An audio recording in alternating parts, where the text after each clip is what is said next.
Považské osvetové stredisko v spolupráci s výtvarníčkou Alenou Tajcherovou pripravilo výstavu Odlesky času. Tej patrí výstavná miestnosť v kine Mier. My pravidelne pripravujeme a inštalujeme výstavy výtvarníkov z nášho regiónu a tentokrát je to pani Alena Tajcherová, ktorá je takou významnou regionálnou autorkou, výtvarníčkou, ilustrátorkou, ikonopiseckou a lektorkou mnohých výtvarných plenérov a výtvarných tvorivých dielní.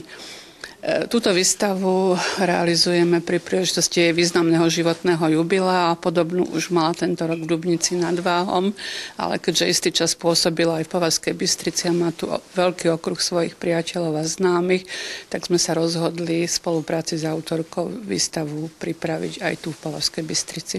A rozhodla som sa, keďže pochádzam odtiaľto z Považskej Bystrice, narodila som sa v Považskej Bystrici, tak som sa rozhodla, že tú 60-ku oslavím aj tu. 60-ku som mala síce v apríli, ale keďže je to okrúhle jubileum, tak to sa oslavuje celý rok. Tak mi bolo povedané. No tak sme sa rozhodli, že vlastne časť diel vystavím teda aj tuto v tejto galérii v kine Mier. Na výstave si návštevníci môžu pozrieť pestrú tvorbu autorky. Okrem olejomalieb tu návštevníci nájdu aj ikony.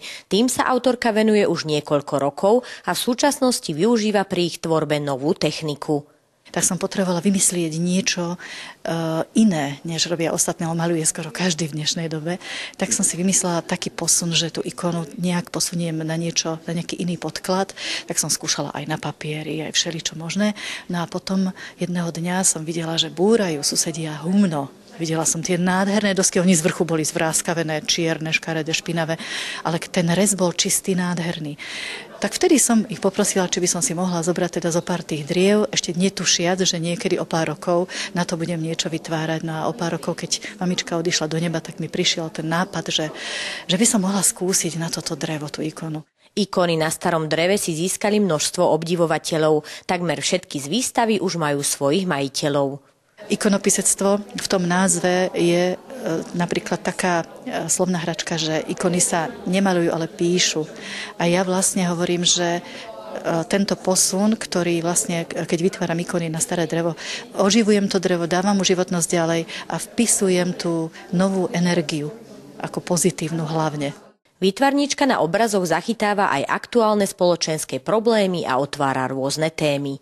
Sú rôzne, lebo sú to aj obrazy z rôzneho obdobia, že sú to aj staršie veci a tie najnovšie, ktoré sú, tuto za nami je hneď Hľadanie pravdy, tak to som tiež namalovala, keď tá situácia spoločenská nie je vždy taká, ako by sme chceli a hľadáme tú pravdu všetci a myslím si, že treba aj pozitívne myslieť a treba si navzájom pomáhať a tú pravdu niekde proste posúvať ďalej v tom dobrom slova zmysle. A potom sú tu akože kultúra pre ľudí bez rozdielu, že som toho názoru, napriek tomu, čo počúvame, že kultúra je úžasné, že máme slovenskú kultúru, milujem slovenskú kultúru, ale musíme prijať aj kultúru tých ostatných ľudí, tak pretože kultúra pre všetkých bez rozdielu. Výstavu Odlesky času si môžete v kine Mier pozrieť do 26. októbra.